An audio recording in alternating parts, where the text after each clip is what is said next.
Episode 67 Aku bisa melihat segalanya. Long Bing mengikutinya dan melihat. Di luar kokpit, lautnya luas. Belum lagi kapal pengintai maritim, bahkan sampan kecil pun tak ada. Kau, Long Bing tiba-tiba menyadari sesuatu, dan pada saat itu, pisau telapak tangan Xia Feng mengenai arteri karotisnya.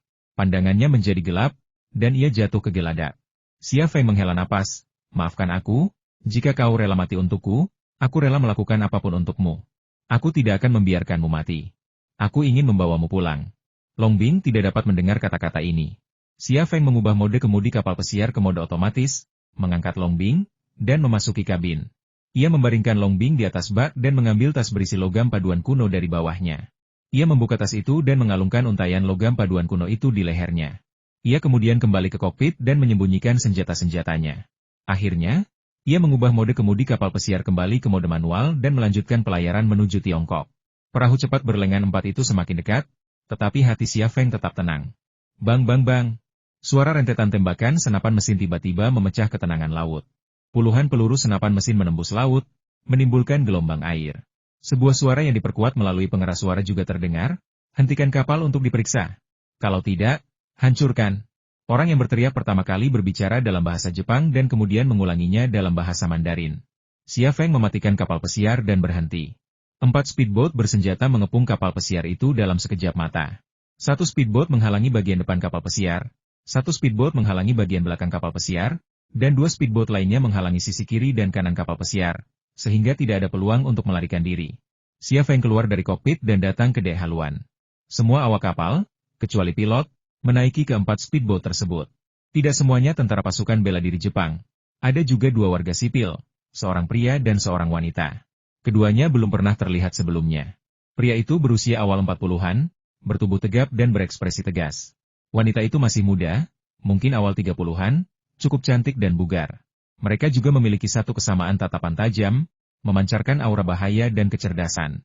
Siapa identitas kedua orang ini? Xia Feng tak bisa menahan diri untuk bertanya dalam hatinya. Siapa Anda? Tanya lelaki kekar itu dalam bahasa Mandarin begitu dia naik ke atas perahu. Xia Feng berkata dalam bahasa Jepang, maaf, saya tidak mengerti. Saya orang Jepang. Tolong bicara dengan saya dalam bahasa Jepang. Pria kekar itu tiba-tiba menendang perut bagian bawah Xia Feng. Tubuh Xia Feng terhuyung, dan ia hampir jatuh ke tanah. Kilatan amarah melintas di matanya, dan lengannya bergerak. Tabrakan. Lebih dari selusin prajurit pasukan bela diri mengangkat senapan mereka bersamaan, semuanya mengarahkan moncongnya ke arah Xia Feng. Telapak tangan Xia Feng mendarat di perut bagian bawahnya. Ia membersihkan debu dari pakaiannya dan berkata dengan tenang, kenapa kau memukulku? HMPH. Jangan pura-pura. Kau mata-mata dari Tiongkok. Cibir pria kekar itu. Apakah aku mata-mata Tiongkok? Xia Feng berpura-pura terkejut. Wanita yang tampak cukup menarik itu tiba-tiba mengulurkan tangan dan mencengkeram kerah baju Xia Feng. Tatapannya mengancam. Tadi malam, kau dan istrimu mengemudikan kapal pesiar ini ke perairan untuk latihan militer, dan sekarang kau melarikan diri ke Tiongkok dengan kapal itu. Kalau kau bukan mata-mata Tiongkok, kau ini apa? Xia Feng tersenyum pahit dan tidak menjawab. Pria kekar itu mengeluarkan telepon seluler dan menyerahkannya kepada Xia Feng. Ada sebuah foto di layar ponsel. Di foto itu, dia dan Long Bing berpelukan dan berciuman mesra. Foto ini jelas diambil oleh seorang prajurit angkatan laut yang kepo. Tetapi tidak seorang pun tahu bagaimana foto ini bisa jatuh ke tangan pria di depannya. Di mana wanita yang bersamamu? Wanita itu tiba-tiba mendorong Xia Feng dan berkata dengan keras, bicaralah. Xia Feng menahan diri. Dia ada di Okinawa. Omong kosong. Teriak pria kekar itu dengan marah. Kau bahkan bukan orang Jepang. Dengan kecepatan kapal pesiarmu, kalau kau mengirimnya kembali ke Okinawa, kau tidak akan sampai di sini. Katakan padaku, apa misimu? Xia Feng menundukkan kepalanya dan tidak mengatakan apapun. Tunggu, apa yang kau sembunyikan di lehermu? Wanita itu tiba-tiba menarik keras Xia Feng, dan logam kuno yang tergantung di leher Xia Feng pun terlihat. Apa ini? Lelaki tegap itu menunjukkan ekspresi terkejut. Bicaralah, dasar babi Cina. Wanita itu melambaikan tangannya dan menampar pipi Xia Feng. Xia Feng tiba-tiba mengangkat tangannya dan meraih pergelangan tangan wanita itu. 2 prajurit pasukan bela diri tiba-tiba menyerang. Satu memukul punggung Xia Feng dengan gagang senapan, dan yang lainnya memukul lutut Xia Feng. Xia Feng mengerang dan jatuh berlutut di dek. Wanita itu mengangkat dagu Xia Feng dengan tangannya dan mencibir, kau berhasil lolos tadi malam, kau memang berbakat. Tapi kami tidak mudah tertipu. Kami dari Departemen Teknologi Tinggi Khusus. Namaku Dong Yuyazi. Kau harus ingat namaku. karena seumur hidupmu, aku akan membuatmu menderita. Ternyata itu adalah agen Biro Teknologi Tinggi Khusus Jepang. Pria kekar itu menjambak rambut Xia Feng dan berkata dengan kejam, lebih baik kau akui semua yang telah kau lakukan sekarang, atau kau akan menderita. Dong Yuyazi ahli dalam penyiksaan. Tak seorang pun pernah bertahan lebih dari 3 hari di tangannya. Katakan padaku, apakah kejadian di Yashiro Hachikai ada hubungannya denganmu? Wanita itu terus bertanya. Pria kekar itu mengomel, jangan menyangkalnya. Kami sudah tahu. Kau sedang menginap di hotel pemandian air panas di pintu masuk desa Yashinobi Hakai dengan identitas palsu Kato Takasuke. Wanita yang bersamamu menggunakan identitas palsu Ohjo Mika. Dan tadi malam, kau, Kato Takasuke, benar-benar muncul di perairan tempat Angkatan Laut Jepang dan Armada A sedang melakukan latihan gabungan. Beraninya kau bilang kau bukan mata-mata Tiongkok? Xia Feng akhirnya mendongak, senyum mengembang di bibirnya. Baiklah, aku mengakuinya. Kalian benar-benar efisien. Kalian melacakku dengan sangat cepat dan menangkapku. Jangan bicara omong kosong. Tegur Dong Yuyazi. Apa misimu? Membunuhmu, kata Xia Feng. Kalimat ini membuat semua orang Jepang di kapal tercengang sesaat, tetapi itu hanya berlangsung selama 1 atau 2 detik, dan kemudian terdengar ledakan tawa.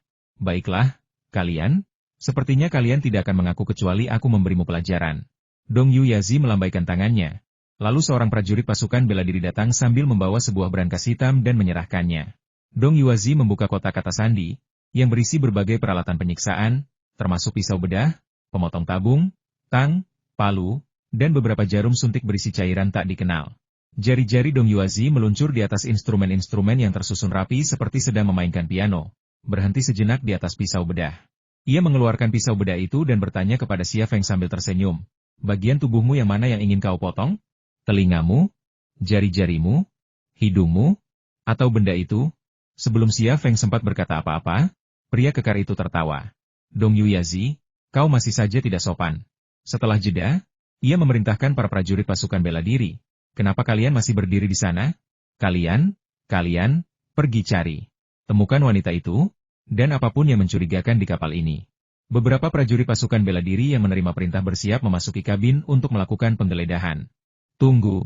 Xia Feng tiba-tiba berteriak, wanitaku sedang tidur di sana. Dan aku tidak ingin mengganggunya. Hahaha, kali ini, prajurit pasukan bela diri yang hendak memasuki kabin untuk melakukan pencarian tertawa paling keras. Dong Yuyazi satu-satunya yang tidak tertawa. Suaranya dingin. Harus kuakui, kamu fasih berbahasa Jepang, tapi leluconmu sama sekali tidak lucu. Kalau kamu mengulur waktu, menunggu kapal-kapal di dalam untuk menyelamatkan kita, kamu salah besar. Ini saat latihan Angkatan Laut Gabungan AS Jepang, dan kapal-kapal di dalam tidak berani masuk. Xia Feng berkata dengan tenang, aku tidak menunggu kapal kita. Aku hanya tidak ingin mengganggunya. Itu saja. Mereka memintaku menjelaskan detail misiku. Baiklah, aku akan melakukannya. Dengan syarat kau tidak mengganggu istirahat istriku. Selain itu, beri aku waktu sebentar untuk berpikir, dan setelah itu kau bisa mendapatkan hasil yang kau inginkan. Tidak mengganggu istirahat wanitanya? Ini adalah kondisi yang tidak masuk akal.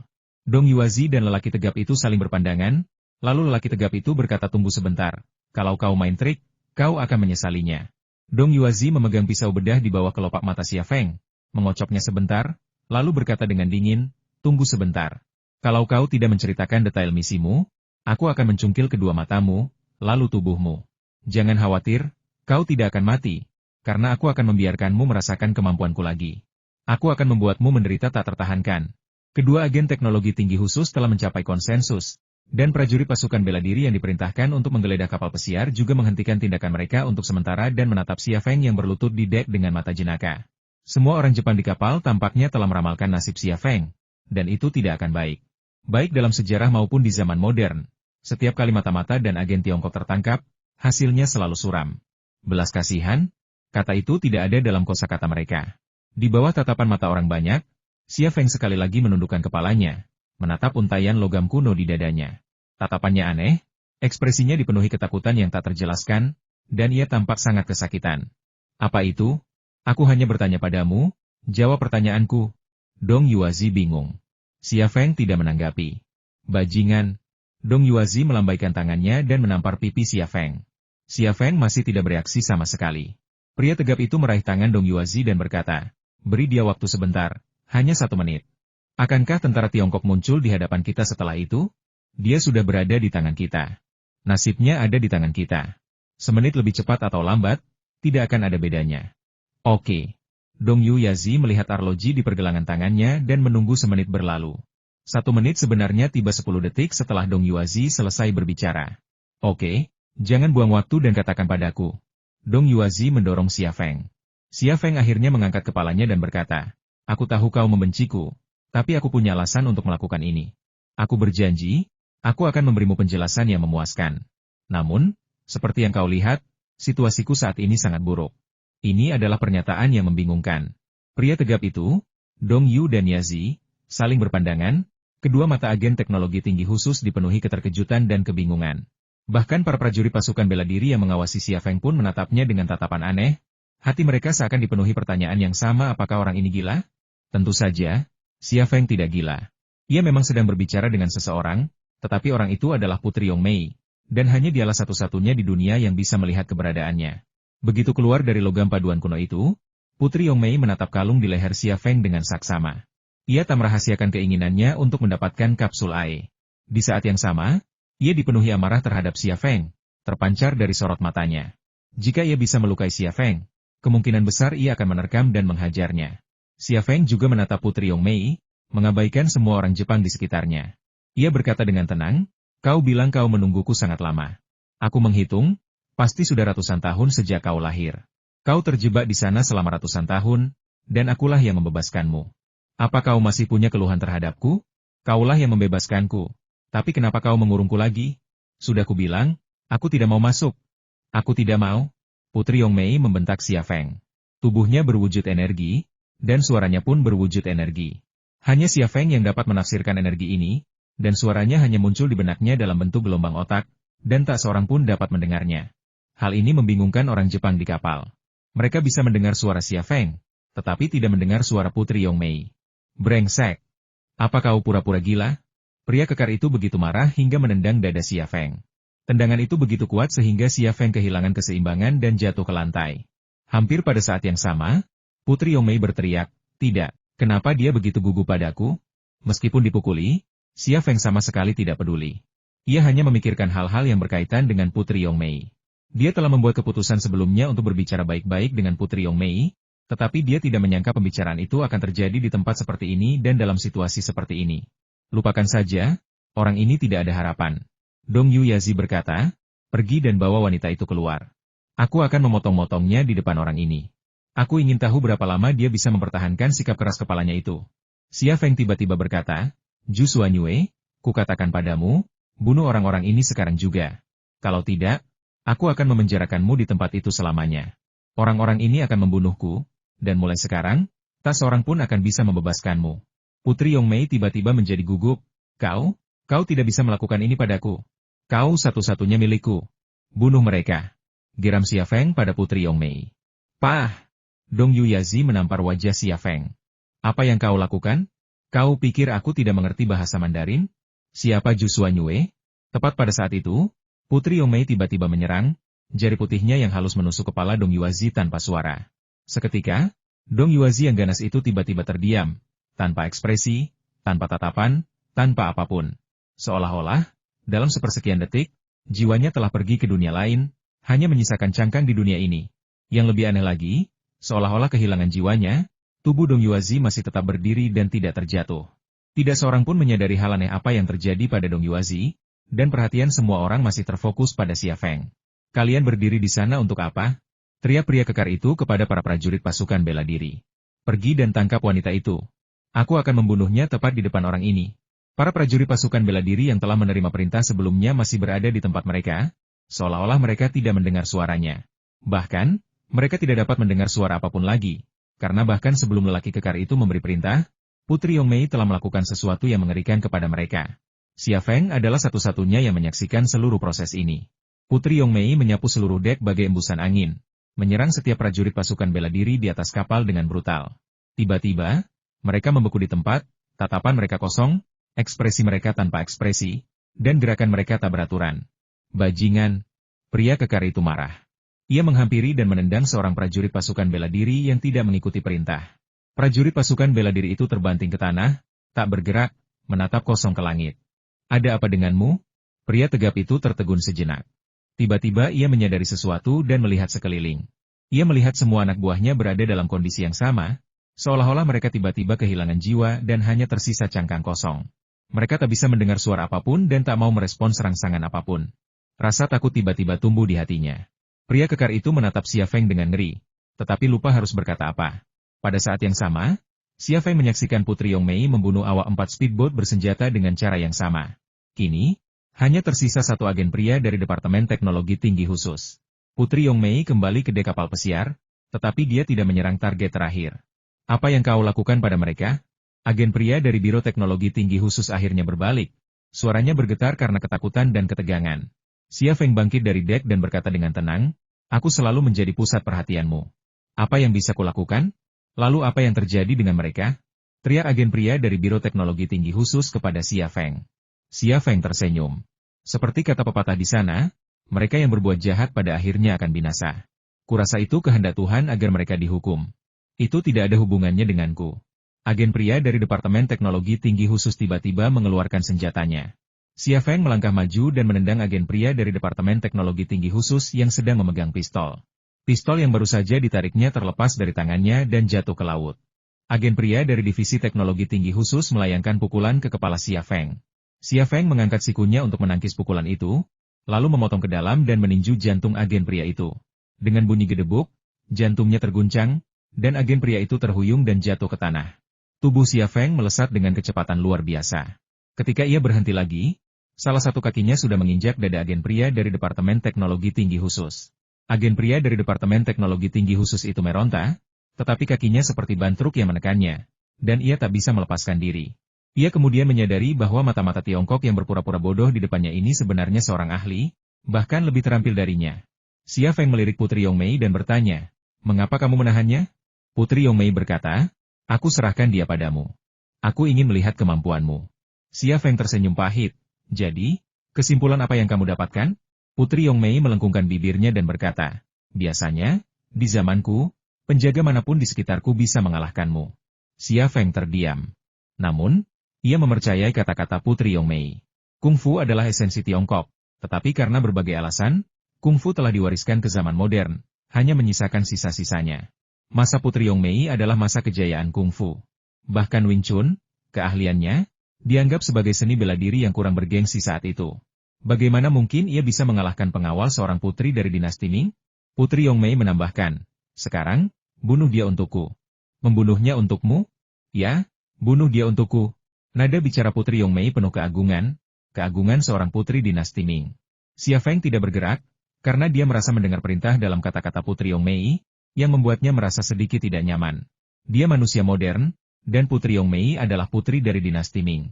Bagaimana mungkin dia menjalankan perintah seorang putri dari dinasti Ming?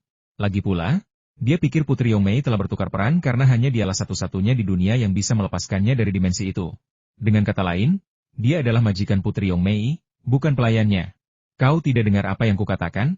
Putri Yongmei mengintimidasi tanpa menunjukkan kemarahan, dan nada memerintah dalam suaranya bahkan lebih kentara. Xia Feng tersenyum dan bertanya, "Apakah kau memerintahku?" "Kamu." Putri Yongmei memelototi Xia Feng.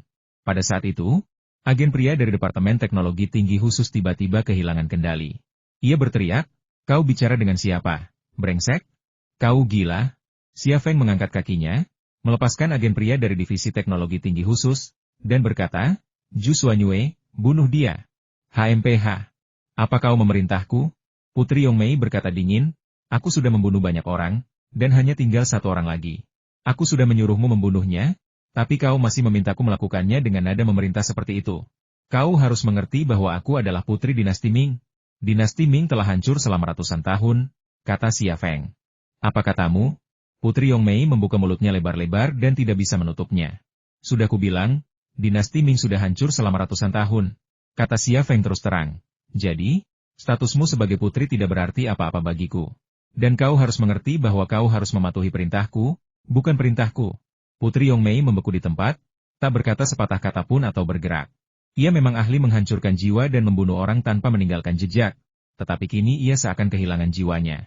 Melihatnya putus asa, Xia Feng merasa sedikit kesal, tetapi ia harus menguatkan hatinya dan melakukannya. Zhu Xuanyue sangat berbahaya saat ini, emosinya meledak-ledak dan mudah kehilangan kendali. Ia harus menenangkannya, menjinakkannya, dan membuatnya mematuhi perintahnya. Jika tidak, Putri Yongmei bukan hanya tidak akan menjadi penolongnya, tetapi bahkan akan menjadi mimpi buruknya. Kau bicara dengan siapa? Orang-orangku, orang-orangku. Apa yang terjadi pada mereka? Katakan padaku, katakan padaku. Agen pria dari divisi teknologi tinggi khusus itu kembali pingsan. Di matanya, Xia Feng seperti sedang berbicara dengan awan di udara, berdebat dengan udara itu tentang siapa yang akan membunuhnya. Bagaimana mungkin ia bisa menoleransi hal seperti itu? Diam, kata Xia Feng dengan marah. Seorang agen pria dari Biro Teknologi Tinggi Khusus tiba-tiba menyerbu ke arah seorang prajurit pasukan bela diri dan mencoba merebut senjatanya. Xia Feng mencengkeram lehernya dan menjegalnya, sehingga agen pria dari Departemen Teknologi Tinggi Khusus itu jatuh ke tanah. Kau tak bisa membunuhku, teriak agen teknologi tinggi khusus pria itu kepada Xia Feng. Aku prajurit Kekaisaran Jepang Raya. Jika kau membunuhku, itu berarti kau menyatakan perang. Apa kau sanggup menanggung akibatnya? Xia Feng mencibir, kau pikir ini masih perang dunia kedua? Kalau kau bilang begitu, aku harus segera minta maaf, kan? Sudah kubilang, kau akan mati, tapi aku tak mau mengotori tanganku. Teman-temanku akan melakukannya untukku. Ia melirik Putri Yongmei, Zhu Xuanyue. Maukah kau membunuhnya untukku? Zhu Xuanyue ragu sejenak dan perlahan melayang ke sini. Senyum akhirnya muncul di bibir Xia Feng. Kenyataannya, melenyapkan agen-agen pria dari Departemen Teknologi Tinggi Khusus itu mudah saja. Ia bersikeras agar Putri Yongmei melenyapkan mereka karena dua alasan. Pertama, untuk menjinakkan Putri Yongmei, menjadikannya asistennya, alih-alih pengganggu. Kedua, jika ia membunuh agen-agen pria dari Departemen Teknologi Tinggi Khusus, pasti akan meninggalkan jejak pembunuhan. Jejak-jejak ini berpotensi memicu perselisihan internasional atau bahkan konfrontasi militer. Jika Putri Yongmei bertindak, masalah-masalah ini akan teratasi. Putri Yongmei mengulurkan tangannya kepada agen pria dari Departemen Teknologi Tinggi Khusus, tetapi berhenti di dahinya. Ia menatap Xia Feng dengan tatapan dingin, hanya sekali ini. Xia Feng tidak mengatakan apa-apa, hanya menatap Putri Yongmei. Bunuh aku, kau tidak berani lagi, kan? Hua Guo sebelum ia sempat mengucapkan kata kutukan itu, suara agen pria dari divisi teknologi tinggi khusus itu tercekat di tenggorokannya. Tatapannya seketika kosong, tak tersisa apapun, bahkan napasnya pun lenyap. Ini adalah kesempatan terdekat Xia Feng untuk menyaksikan pembunuhan Putri Yongmei. Tetapi meskipun pembunuhan itu terjadi tepat di depan matanya, ia tidak dapat menemukan satu petunjuk pun. Ia hanya melihat Putri Yongmei menusukkan tangannya ke kepala agen teknologi tinggi khusus pria itu, dan kemudian agen itu tewas. Seluruh proses, dari awal hingga akhir, hanya berlangsung kurang dari sedetik. Tidak diragukan lagi bahwa Putri Yongmei saat ini telah menjadi sempurna dan luar biasa kuat. Putri Yongmei mundur 2 langkah. Oke, sudah puas sekarang? Terima kasih. Xia Feng mengucapkan terima kasih, lalu melepas mantelnya dan menggunakannya untuk menghapus jejak kaki agen pria dari Departemen Teknologi Tinggi Khusus. Kali ini, benar-benar tidak ada jejak yang tersisa. Mayat-mayat itu akhirnya ditemukan, tetapi tak seorang pun akan dapat menemukan apapun. Apa yang terjadi di sini pasti akan tetap menjadi misteri yang tak terpecahkan bagi militer Jepang. Tatapan Putri Yongmei kembali tertuju pada kalung di leher Xia Feng. Ia masih dipenuhi hasrat untuk kapsul Ai. Xia Feng pura-pura tidak memperhatikan dan berkata dengan tenang, aku harus mengembalikan mayatnya ke kapal mereka lalu pergi dari sini. Kita bicarakan ini di perjalanan. Aku selalu ingin bicara denganmu, tapi emosimu sedang tidak stabil. Tidak masalah, aku akan menunggumu. Putri Yongmei sangat tenang kali ini. Xia Feng bertindak cepat. Ia memindahkan semua jenazah prajurit pasukan bela diri kembali ke speedboat bersenjata mereka, lalu menyalakan kapal pesiar dan melanjutkan pelayaran menuju Tiongkok. Kapal penjemput yang dijanjikan masih belum tiba, tetapi Xia Feng tidak lagi membutuhkannya. Sebelum memulai percakapannya dengan Putri Yongmei, ia telah menelepon Si Boren dan memintanya untuk tidak mengirimkan kapal. Ini adalah tindakan pencegahan, mencegah Jepang menemukan bukti apapun. Selama panggilan telepon dengan Si Boren menanyakan alasannya. Tetapi Xia Feng hanya berkata bahwa dia telah lolos dari kejaran dan tidak mengatakan sepatah kata pun tentang hal-hal lain. Ia yakin militer Jepang tidak akan melaporkan penemuan jasad tersebut, dan kalaupun mereka menyelidikinya, akan dilakukan secara rahasia. Dengan begitu, ia akan terhindar dari banyak masalah. Setelah menyelesaikan panggilannya dengan Si Boren, Xia Feng menanyakan pertanyaan pertamanya. Katakan padaku, apa sebenarnya dirimu? Sebenarnya, Xia Feng sudah menanyakan semua pertanyaan yang ingin ia tanyakan. Dan orang yang ia tanyakan adalah Putri Yongmei. Namun, Putri Yongmei di hadapannya berbeda dari yang sebelumnya. Ia adalah putri paling sempurna yang pernah ia temui. Seperti apa penampilanku di matamu? Putri Yongmei merentangkan tangannya dan berputar di depan Xia Feng. Kecantikannya sungguh memukau. Tubuhnya berlekuk dan menggairahkan. Tanpa busana, Detail-detail intimnya terlihat jelas, tanpa penghalang. Ditambah dengan visualnya yang sangat realistis, ia dengan mudah membangkitkan hasrat para pria, membuat mereka rela memberikan apapun untuknya. Jangan main-main dan jawab pertanyaanku dengan serius, kata Xia Feng. Ia punya tujuan untuk menjinakkan Putri Yongmei, tetapi ia tahu jalannya tidak akan mulus dan akan penuh kesulitan.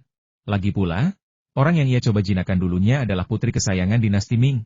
Baiklah, aku akan menjawab pertanyaanmu dengan serius. Putri Yongmei tersenyum tipis.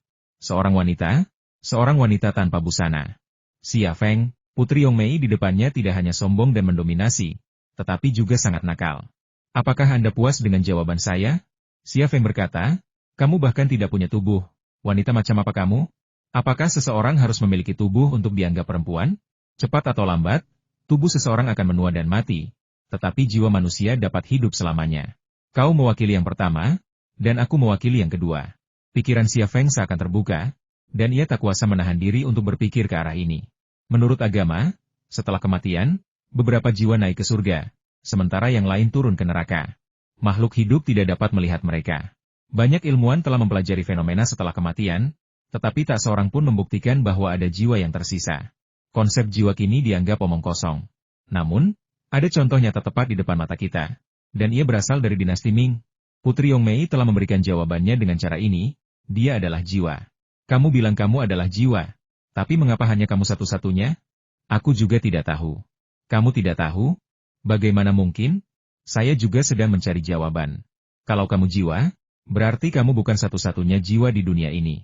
Kalau aku bisa melihatmu, aku juga bisa melihat jiwa-jiwa lainnya.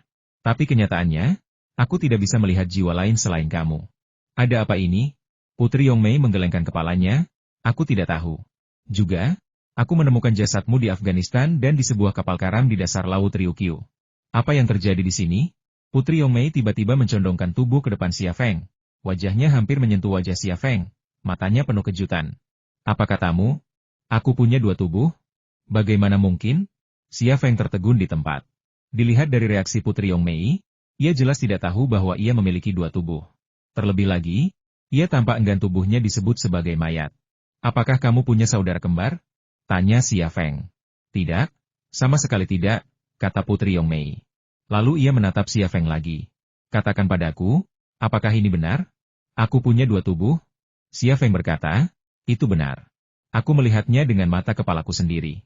Persis sama. Lagi pula, jangan terlalu dekat denganku. Kau tidak tahu betapa dinginnya dirimu. Dalam momen singkat kontak dekat itu, Xia Feng merasa seperti membeku. Rasa dingin yang tak terlukiskan memancar dari tulang-tulangnya. Fenomena ini tidak terasa di udara terbuka, tetapi terasa lebih nyata di kokpit yang tertutup. Aku harus mencari tahu apa yang terjadi. Putri Yongmei mundur beberapa langkah dan melanjutkan dengan santai, aku tahu kau ingin mencari tahu logam apa itu dan kebenaran di balik masalah ini. Tapi harus kukatakan padamu bahwa aku tidak tahu. Malahan, aku diperintahkan oleh ayahku untuk mencari logam-logam itu dengan kompas. Bukankah ayahmu memberitahumu mengapa dia mencari logam-logam itu? Dia pernah mengatakannya kepadaku. Itu untuk kehidupan abadi. Kehidupan abadi? Jantung Xia Feng berdebar kencang. Hidup abadi. Putri Yongmei tiba-tiba tertawa. Aku pergi ke Afghanistan dan menaklukkan suku Xiongnu, tetapi hanya menemukan sepotong pecahan logam. Kompas menuntunku untuk melanjutkan ke barat, dan aku pergi ke Yerusalem, tetapi aku tidak dapat menggali apapun di sana. Tempat itu adalah tempat suci bagi umat Kristen, gereja makam suci Yesus. Kecuali aku menduduki kota suci itu, aku tidak memiliki kekuatan seperti itu. Pasukan Mingku tidak dapat melintasi Himalaya untuk berbaris ke Yerusalem. Aku kembali ke Afghanistan dan membangun kota masa depan kuda putih di sana, berniat menggunakan kota ini sebagai pangkalan untuk memulihkan diri, merekrut tentara, dan mengumpulkan kekuatan militer. Tetapi kemudian aku jatuh sakit. Aku tidak tahu apa penyakitnya, dan tabib kekaisaran yang kubawa tidak dapat menyembuhkanku. Kemudian, Putri Yongmei berhenti berbicara. Apa yang terjadi selanjutnya? Tanya Xia Feng dengan cemas. Putri Yongmei tersenyum pahit dan berkata, kalau begitu aku tidak tahu apa-apa sampai aku melihatmu. Apakah ini pengalaman berburu harta karun Putri Yongmei? Xia Feng pun merenung. Ingatan Putri Yongmei sepertinya kehilangan banyak bagian penting, tetapi ia yakin apa yang dikatakannya itu benar. Putri Yongmei pernah ke Yerusalem. Ia menjelaskan mengapa peti mati gioknya berisi kalung hati kudus milik Sibila, ratu terakhir kerajaan Yerusalem. Lebih lanjut, Putri Yongmei tidak tahu penyakit apa yang dideritanya, tetapi ia tahu bahwa mereka yang bersentuhan dengan logam kuno itu hanya akan mengalami dua akibat gila atau mati. Ningjing, yang masih dirawat di rumah sakit dengan pengawasan ketat, adalah contoh nyata. Otak Xia Feng dengan cepat memilah petunjuk yang diberikan Putri Yongmei. Rute perburuan harta karun Putri Yongmei adalah Afghanistan dan kemudian Yerusalem. Putri Yongmei pergi berburu harta karun atas perintah Kaisar Yongle untuk memperoleh kehidupan abadi. Putri Yongmei menjadi gila setelah bersentuhan dengan logam paduan kuno dan tidak tahu apa yang terjadi setelah dia menjadi gila. Itulah hasil percakapannya dengan Putri Yongmei, sebuah pemahaman yang jauh lebih baik daripada ketidaktahuannya sebelumnya. Namun kini, Xia Feng punya ide baru dari ingatan Putri Yongmei. Ia yakin Putri Yongmei hanya pernah ke Afghanistan dan Yerusalem, dan belum pernah ke Ryukyu, yang saat itu merupakan negara bawahan dinasti Ming. Lalu, apa sebenarnya Putri Yongmei yang terdampar di kapal karam itu? Aku bisa memberitahumu satu hal. Penyakitmu itu gila. Orang yang bersentuhan dengan logam semacam itu akan menjadi gila atau mati. Kau bisa menjadi gila atau mati. Tapi yang tidak ku mengerti adalah kau tidak ingat apa yang terjadi setelah kau gila. Tapi kenapa kau bisa mengingat pengalaman hidupmu setelah bertemu denganku? Xia Feng mengajukan pertanyaan baru. Putri Yongmei terdiam sejenak sebelum berkata, aku bisa melihatnya. Di tempat yang asing itu. Di sana, hal-hal yang telah kulakukan terkadang muncul kembali tanpa bisa kujelaskan. Aku bisa melihat diriku berjalan, makan, berbicara dengan orang-orang, dan menulis surat untuk ayahku. Tapi aku belum pernah melihat bagaimana aku menjadi diriku yang sekarang. Ini adalah eufemisme untuk mengatakan dia tidak tahu bagaimana dia meninggal. Aku tanya sekali lagi. Kamu yakin belum pernah ke Ryukyu? Aku yakin. Kota Baima Mingri ribuan mil jauhnya dari Ryukyu. Aku punya perintah kaisar. Bagaimana mungkin aku melawan keinginan ayahku dan pergi ke Ryukyu? Kata Putri Yongmei. Tampaknya mayat wanita di bangkai kapal di dasar laut benar-benar menjadi misteri yang belum terpecahkan. Xia Feng merasa sangat aneh, tetapi ia telah dibebani dengan begitu banyak hal aneh sehingga ia tidak lagi terkejut. Dibandingkan dengan rahasia AE, mayat perempuan di kapal karam itu sungguh tidak berarti. Aku punya satu pertanyaan terakhir. Aku tahu kau sangat ingin mendapatkan kalung di leherku.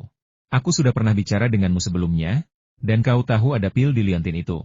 Pertanyaanku, kenapa kau menginginkannya? Itu membuatku tetap hangat.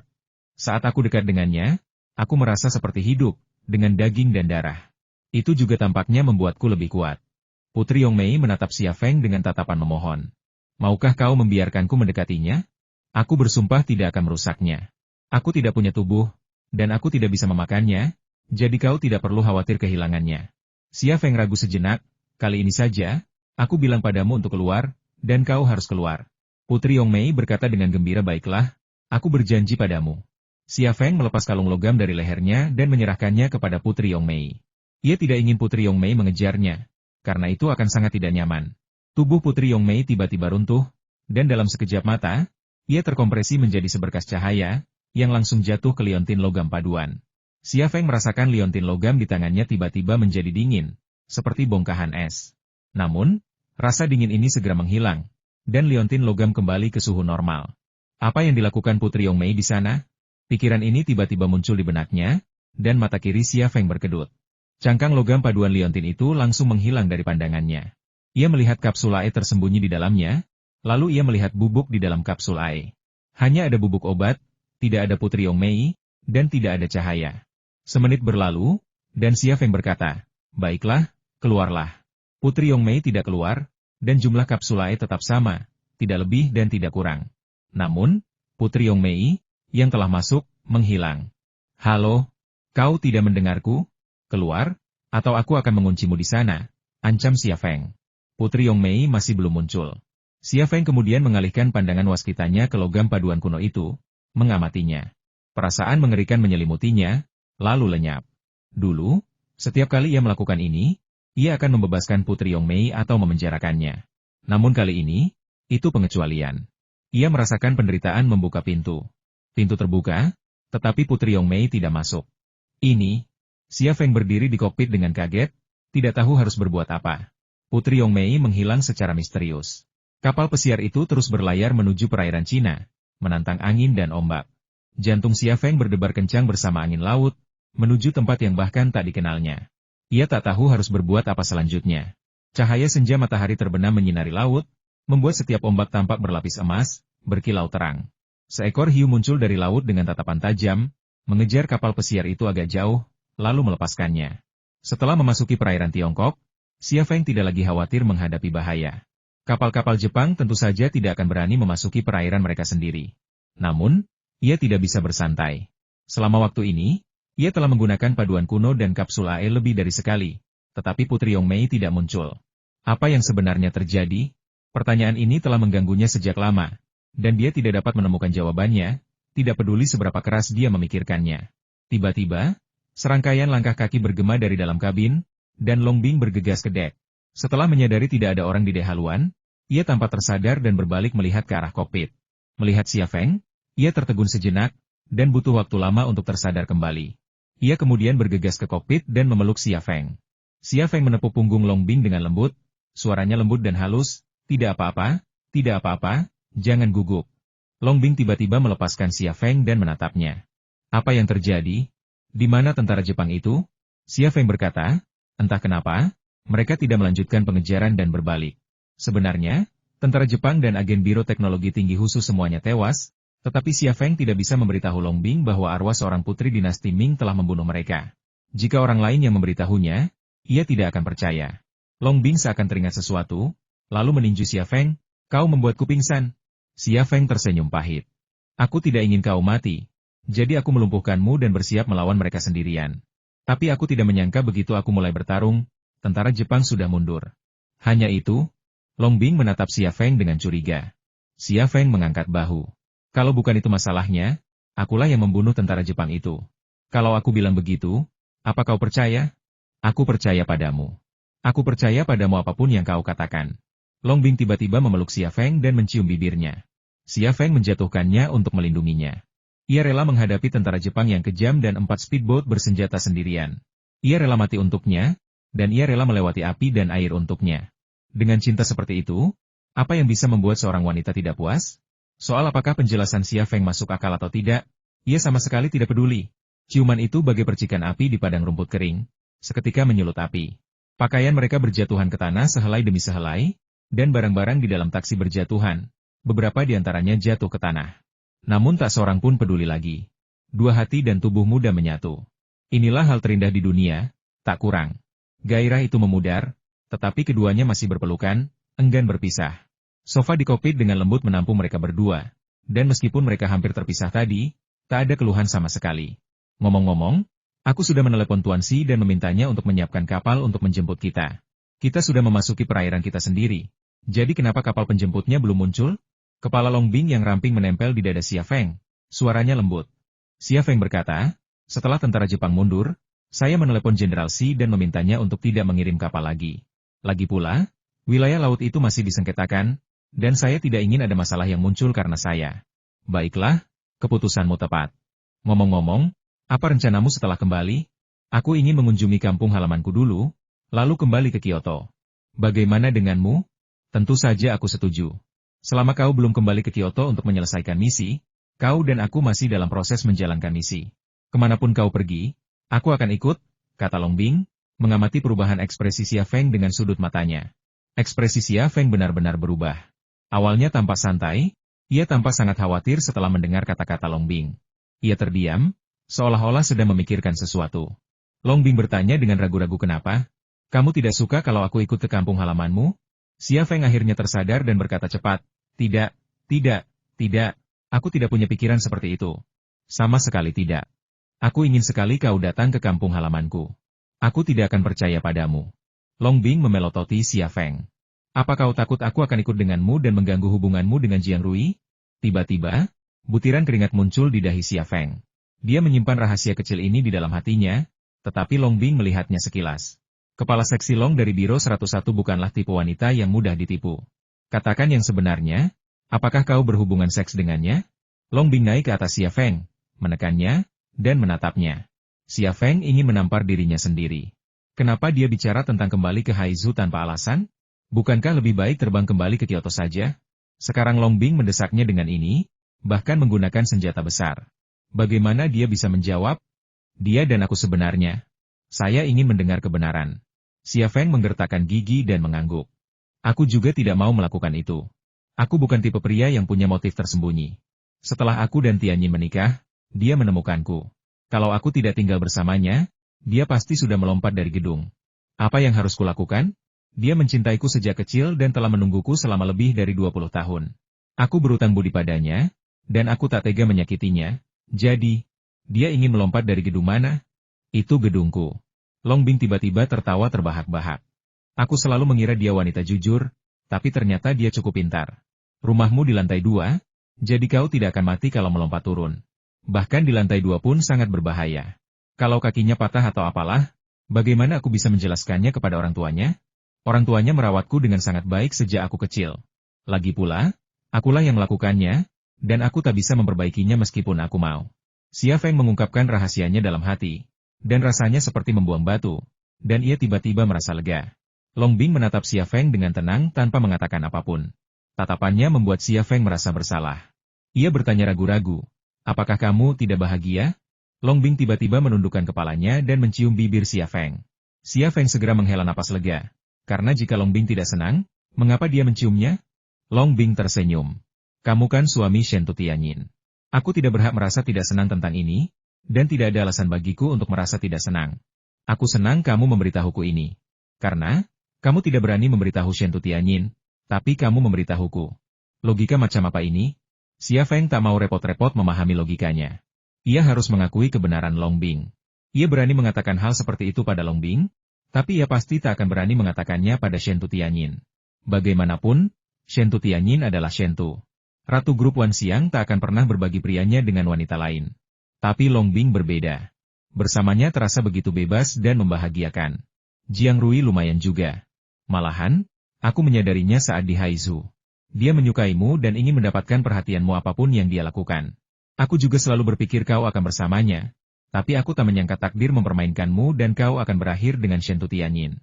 Tubuh Long Bing bergerak pelan, dan kulitnya yang halus dan lembut bagaikan kue krim terlezat di dunia. Takdir itu memang aneh. Aku tak tahu apa takdirku.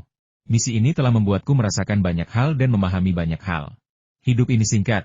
Mengapa kita harus hidup begitu kaku? Ada beberapa orang yang tak bisa kulepaskan, dan beberapa perasaan yang tak bisa kulepaskan. Biarkan saja. Lagi pula, ini hanya beberapa dekade, dan akan berlalu dalam sekejap mata. Suatu hari nanti saat aku tua dan berada di dalam peti mati, siapa yang akan menyelesaikan masalah masa lalu bersamaku, kan? Misi ini benar-benar membuat Xia Feng merasa seperti ini. Saya dapat meringkas apa yang Anda katakan dalam 4 kata nikmati hidup selagi bisa, benar kan? Ya, itulah maksudku. Jadi, apa yang kamu tunggu? Kau? Xia Feng tiba-tiba bereaksi, tetapi reaksinya terlambat.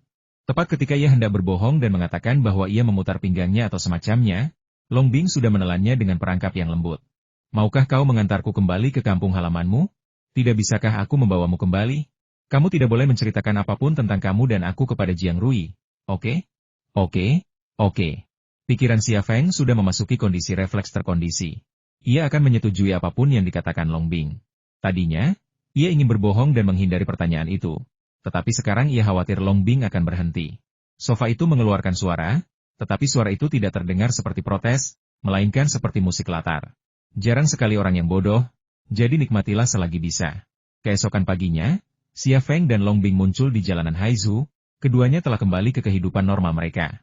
Xia Feng membeli banyak hadiah, lalu memanggil taksi untuk mengantar Long Bing pulang. Dalam perjalanan, Xia Feng memanggil Jiang Rui. Rui, aku kembali. Suara Jiang Rui terdengar dari telepon, sangat gembira. Kamu sudah lama pergi. Aku sangat merindukanmu. Kalau kamu tidak kembali, aku akan pergi ke Kyoto untuk mencarimu. Xia Feng melirik Long Bing dari sudut matanya dan berkata dengan hati-hati. Aku sibuk dengan pekerjaan. Aku akan kembali menemuimu segera setelah aku punya waktu. Lalu kamu tidak merindukanku? Ya. Kalau begitu cium aku. Xia Feng tercengang. Jika Long Bing tidak ada, ciuman mungkin bukan masalah besar, tetapi dengan Long Bing di sana, apakah ini akan membuatnya tidak bahagia? Tetapi saat Xia Feng tertegun, Long Bing tiba-tiba mencondongkan tubuh dan mencium pipinya. Suara yang berlebihan ini sampai ke telinga Jiang Rui, dan dia terkikik. Bagus sekali. Aku akan minta cuti dan segera kembali. Tunggu aku dan jangan pergi ke perusahaan. Baiklah. Xia Feng menutup telepon. Long Bing tertawa dan berkata, aku tidak mengatakan hal buruk tentangmu, tapi kamu harus lebih dewasa. Xia Feng, setelah kembali ke komunitas, Xia Feng mengantar Long Bing pulang dan menenangkannya. Kemudian, ia keluar sambil membawa tas-tas berisi hadiah, bersiap untuk pergi ke rumah Jiang Rui. Long Bing mengantar Xia Feng keluar, bersandar di kusen pintu, dan berkata dengan nada menggoda, aku benar-benar ingin tahu bagaimana perasaanmu saat ini. Xia Feng tersenyum pahit dan berkata, Perasaan apa? Apa yang ingin kau katakan? Long Bing berkata perlahan, kamu berselingkuh di belakang istri dan pacarmu. Bagaimana perasaanmu? Xia Feng merasa kacau, dan dia tidak bisa mengungkapkannya dengan kata-kata. Feng Zi. Suara Jiang Rui tiba-tiba terdengar dari bawah. Xia Feng tidak dapat menahan diri untuk tidak bergidik. Long Bing melambaikan tangannya. Silakan, bersenang-senanglah. Ini juga tidak mudah bagi kami. Jarang sekali kau kembali, jadi aku akan tinggal bersamamu di Haizu selama beberapa hari lagi. Aku akan melindungimu bersama Bosi. Wanita yang luar biasa. Xia Feng begitu tersentuh hingga ia hampir menangis. Saat Xia Feng menuruni tangga, seorang wanita berseragam polisi wanita bergegas keluar dari pintu kamar Jiang Rui dan menghambur ke pelukannya. Tubuhnya yang montok, lembut, dan wangi tubuhnya yang familiar dan elegan langsung memikat hati Xia Feng, meresapinya, dan melembutkannya. Aku sangat merindukanmu, Lei kecilku. Jiang Rui meremas Xia Feng dengan tubuhnya. Tetapi itu belum cukup. Begitu selesai berbicara, bibir cerinya mendekat dan mengecup Xia Feng dengan lembut. Ya, Ibu Jiang Rui, Yang Yun muncul di pintu dan terbatuk 2 kali. Jiang Rui tampaknya tidak mendengar batuk ibunya, dan dia masih menggigit bibir Xia Feng, tidak mau melepaskannya. Xia Feng sangat malu. Halo, Bibi.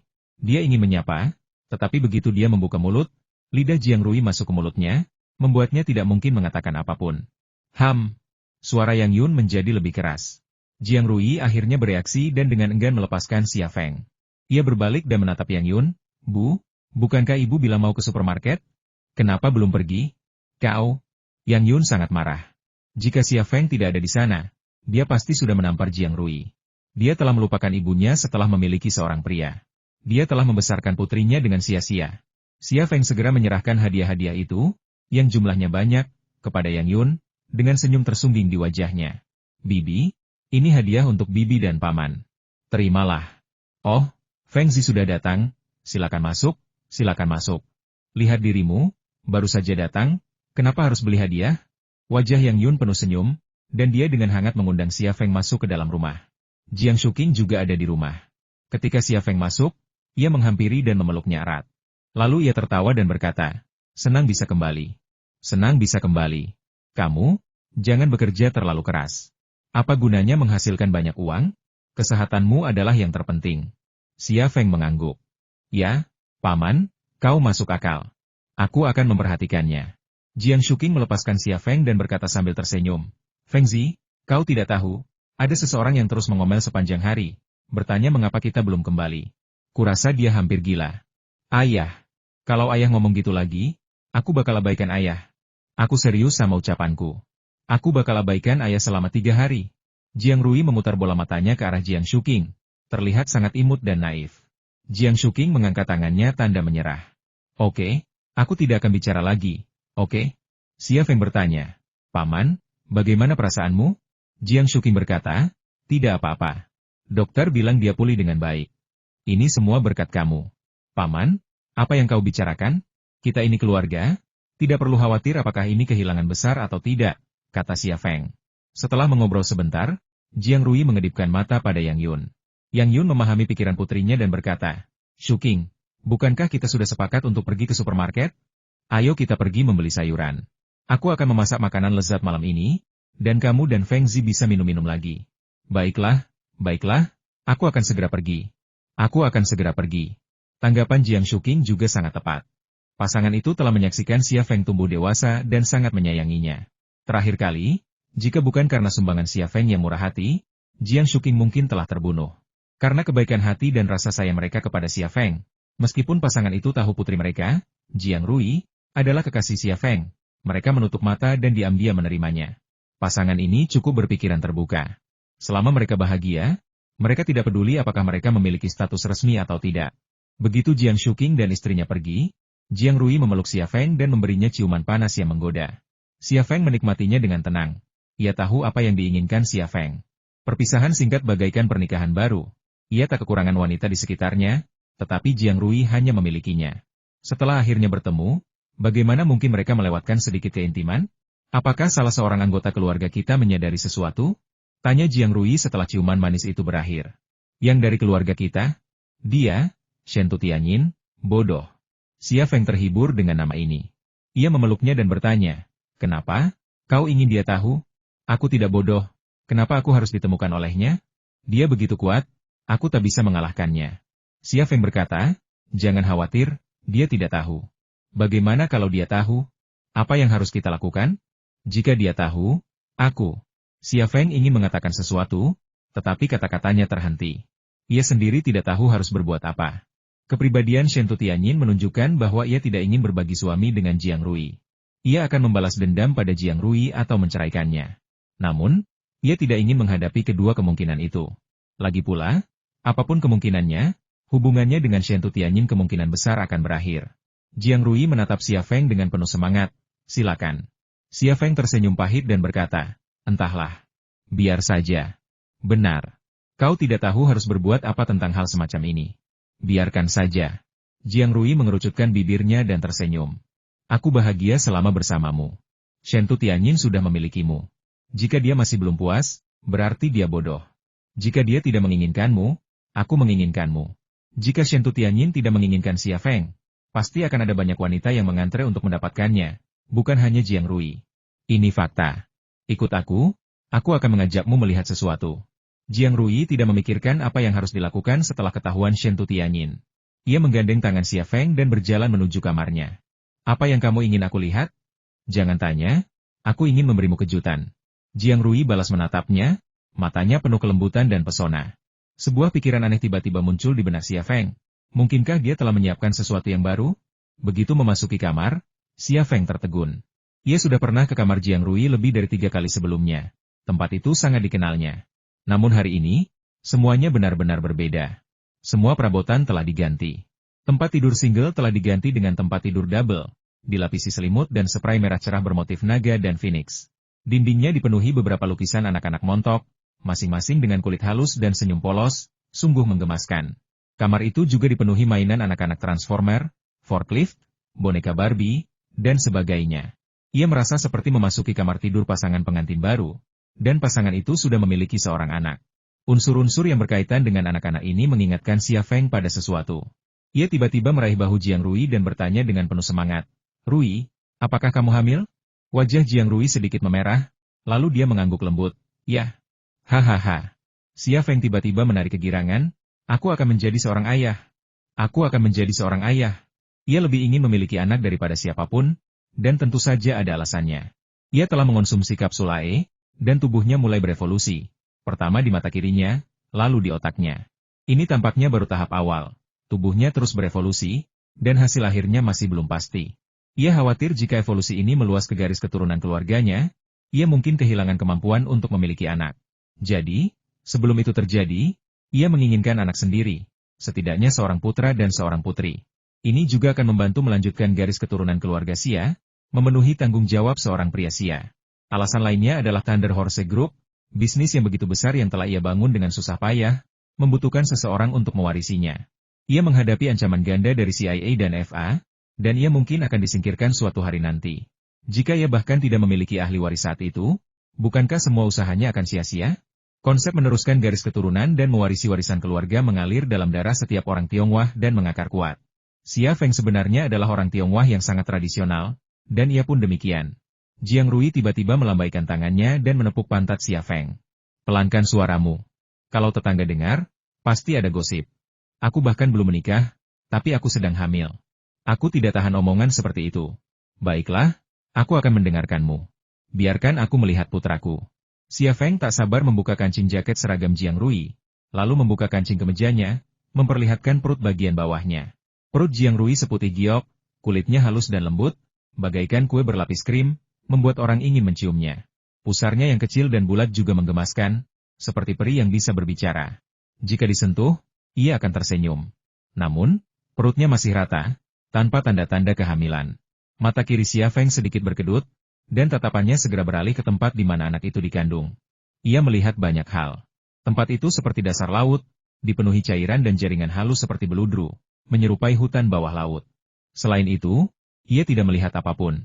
Xia Feng menarik kembali tatapannya yang tajam, berjongkok, dan menempelkan telinganya ke perut Jiang Rui. Perut Jiang Rui terasa hangat dan lembut, membuat telinganya terasa sangat nyaman. Aku mendengar suara gemericik. Apakah itu bayi kita yang bergerak? Meskipun Xia Feng tahu itu suara perut dan usus Jiang Rui yang bergerak, Ia tampaknya tidak mengganggu kesenangan Jiang Rui. Ia mengucapkan kata-kata manis untuk menghiburnya. Jiang Rui menyodok Xia Feng dengan jarinya dan berkata dengan lembut, "Anak bodoh, aku hanya berhenti berproduksi selama seminggu. Si kecil itu mungkin masih satu sel. Bagaimana dia bisa mendengar apapun? Hanya satu sel? Tidak heran ia tidak dapat dilihat bahkan dengan penglihatan sinar X." Xia Feng mencium perutnya, hatinya dipenuhi kebahagiaan dan kegembiraan. "Rui, jangan pergi kerja. Pekerjaan polisi itu berbahaya. Demi keselamatan anak kita, sebaiknya kamu berhenti saja dan tinggal di rumah untuk mengurus bayinya." "Tidak, aku suka pekerjaanku. Lagi pula, aku direkturnya dan aku tidak harus memecahkan kasus ini sendiri." "Tidak ada bahaya," kata Jiang Rui. Tetapi, Jiang Rui menutup mulut Xia Feng dan menatapnya dengan mata panas, "Aku merindukanmu." Tatapan matanya membuat Xia Feng menyadari sesuatu, dan ia tiba-tiba menjadi gugup. "Tidak, kamu sudah punya anak. Kita tidak bisa melakukan hal seperti itu lagi. Itu akan menyakiti anak itu. Tidak bisakah kamu bersikap lebih lembut?" "Tidak, tidak." Jiang Rui memelototi Xia Feng. "Kau mau tidur denganku atau tidak? Kalau kau tidak mencintaiku, aku akan bilang ke anakku kalau kau orang jahat dan membuatnya mengabaikanmu." "Xia Feng, Jiang Rui sekarang punya kartu truf, beraninya dia melawan?" "Lembut, lembut." Semua kelembutan itu tak terlukiskan kata-kata. Boneka-boneka gemuk itu menatap dengan mata besar dan tersenyum, dan ruangan itu dipenuhi dengan kegembiraan dan kebahagiaan. Gerakan cinta dimulai dengan kelembutan dan berakhir dengan kelembutan. Ketika Jiang Shuqing dan Yang Yun kembali ke rumah, Xia Feng dan Jiang Rui sudah duduk di ruang tamu, berpakaian rapi, menonton TV. Mereka berdua serius, seolah-olah tidak terjadi apa-apa. Yang Yun mulai memasak makan siang, Jiang Rui pergi ke dapur untuk membantu, dan Xia Feng dan Jiang Shuqing minum teh dan mengobrol. Sebelum makan malam, Xia Feng tiba-tiba teringat Long Bing. Ia sedang makan malam di rumah Jiang Rui, tetapi Long Bing sendirian di rumahnya. Apa yang harus ia lakukan? Xia Feng berpikir, meninggalkannya sendirian di rumah bukanlah ide yang bagus. Aku bisa saja mengundangnya makan malam. Dia dan Jiang Rui cukup akrab, jadi dia mungkin tidak akan curiga, kan? Dengan mengingat hal ini, Xia Feng menarik Jiang Rui ke samping dan menceritakan kepadanya tentang Long Bing yang tinggal di rumahnya. "Kenapa kamu tidak memberitahuku lebih awal? Aku akan mengajaknya makan siang." Jiang Rui tanpa banyak berpikir langsung naik ke atas untuk mengajak Long Bing makan siang. Jiang Rui lebih dari sekadar akrab dengan Long Bing. Ia bisa menjadi direktur sepenuhnya berkat Long Bing. Karena itu, Jiang Rui selalu berutang budi besar kepada Long Bing. Jiang Rui mengetuk pintu Xia Feng. Melihat Jiang Rui berdiri di pintu, Long Bing tertegun sejenak sebelum berkata, "Oh, Direktur Jiang, halo."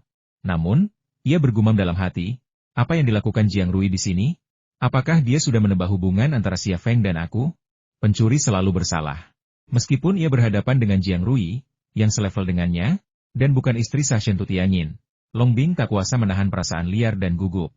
Jiang Rui tidak terlalu mempermasalahkannya. Ia tersenyum dan berkata, "Nona Long, bagaimana kalau Anda mampir dan menyapa saya kalau sudah di sini?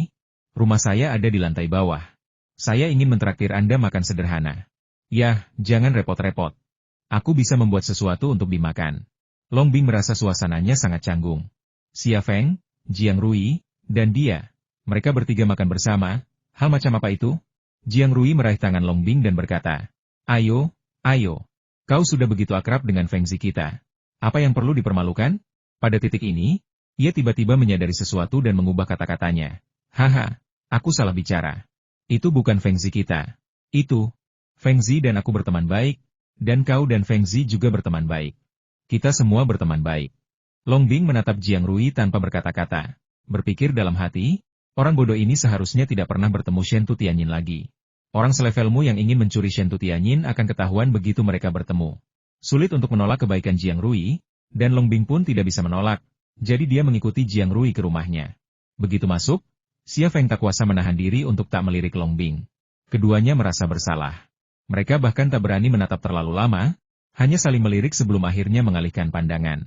Jiang Rui memperkenalkan Long Bing kepada Jiang Shuqing dan Yang Yun. Mendengar Long Bing, Jiang Shuqing dan Yang Yun pun ikut terhibur. Mereka sudah lama mendengar tentang wanita misterius berlatar belakang ternama ini, karena bantuannya lah yang membuat Rui mereka menjadi direktur. Ini adalah bantuan yang sangat besar, dan karena Long Bing sudah datang ke rumah mereka, bagaimana mungkin mereka tidak menunjukkan keramahan? Mereka berlima duduk mengelilingi meja, makan. Jiang Rui mengambil makanan untuk Xia Feng, Yang Yun mengambil makanan untuk Long Bing, dan Xia Feng menuangkan anggur untuk Jiang Shuqing. Suasananya cukup harmonis. Aku ingin makan iga babi asam manis, kata Jiang Rui, yang duduk di sebelah kiri Xia Feng, dengan suara rendah. Xia Feng lalu mengambil sepotong iga babi asam manis untuk Jiang Rui, dan Jiang Rui tersenyum. Long Bing melirik Xia Feng. Xia Feng tertegun sejenak, lalu mengambil sepotong iga babi lagi untuk Long Bing dan berkata dengan sok, kepala suku Long, masakan bibi cukup enak. Kamu juga harus mencobanya. Long Bing ingin tertawa dalam hati, tetapi wajahnya tidak menunjukkan ekspresi apapun. Ia hanya mengangguk ringan. Xia Feng diam-diam mengerang dalam hatinya. Bagaimana aku bisa makan makanan ini? Ini hanya Jiang Rui dan Long Bing. Jika Shen Tutianyin, Long Bing, Jiang Rui, dan aku makan bersama suatu hari nanti, bukankah itu akan menjadi akhir bagiku? Cinta adalah pedang bermata dua, tetapi pedang di tangan Xia Feng memiliki gagang bermata dua. Feng Zi, ikut aku ke mall setelah makan malam, kata Jiang Rui. Baiklah, apa yang ingin kamu beli? Tanya Xia Feng dengan santai. Pakaian hamil? Kata Jiang Rui tanpa pikir panjang. Dengan bunyi klik, sumpit di tangan Xia Feng terjatuh ke atas meja. Long Bing sedang mengunyah sepotong iga babi asam manis pemberian Xia Feng, tetapi dalam sekejap, ia berhenti total. Separuh iga berada di dalam mulutnya, dan separuhnya lagi di luar mulut. Ia tampak sangat lucu dan menggemaskan. Jiang Shuqing dan Yang Yun juga tercengang, mata mereka tertuju pada Jiang Rui. Jika mereka memiliki sihir teleportasi, mereka pasti sudah memindahkan Long Bing ke sisi lain dunia tanpa ragu. Tak lain dan tak bukan, untuk memberitahu Long Bing tentang ini. Jiang Rui menyadari ia telah membocorkan rahasia. Ia panik dan tersipu. Ragu-ragu, haha, haha, kenapa kau menatapku? Kau dengar, baju hamil? Kau pasti bercanda. Aku sedang membicarakan pakaian olahraga. Aku akan membeli beberapa pakaian olahraga. Berat badanku naik setengah pon akhir-akhir ini, jadi aku harus menurunkan berat badan. Tak seorang pun di ruangan itu yang memiliki gangguan pendengaran, jadi mereka bisa dengan jelas mendengarnya berbicara tentang baju hamil, yang tiba-tiba ia ganti dengan baju olahraga. Ia memang sedikit cerdas, tetapi itu tidak berpengaruh. Long Bing melirik Xia Feng lagi. Jiang Rui menendang Xia Feng di bawah meja, mengisyaratkan bahwa ia harus menyelesaikan masalah tersebut. Xia Feng terbatuk dan berkata, baiklah, aku akan pergi berbelanja pakaian olahraga bersamamu.